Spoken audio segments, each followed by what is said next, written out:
اور جس دن اللہ کے دشمن دوزخ کی طرف اکٹھے کیے جائیں گے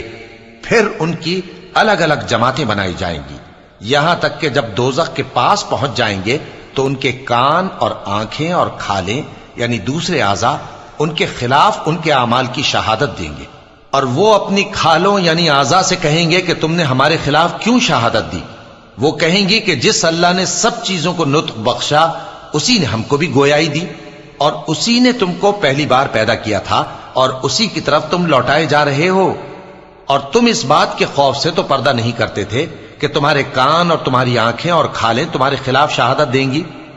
بلکہ تم یہ خیال کرتے تھے کہ اللہ کو تمہارے بہت سے اعمال کی خبر ہی نہیں، اور اسی خیال نے جو تم اپنے پروردگار کے بارے میں رکھتے تھے تم کو ہلاک کر دیا اور تم خسارہ پانے والوں میں ہو گئے۔ اب اگر یہ صبر کریں گے تو بھی ان کا ٹھکانہ دوزخ ہی ہے، اور اگر توبہ کریں گے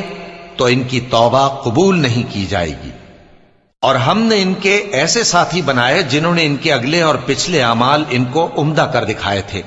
اور جنات اور انسانوں کی جماعتیں جو ان سے پہلے گزر چکی ان پر بھی اللہ کے عذاب کا وعدہ پورا ہو گیا۔ بے شک یہ نقصان اٹھانے والے ہیں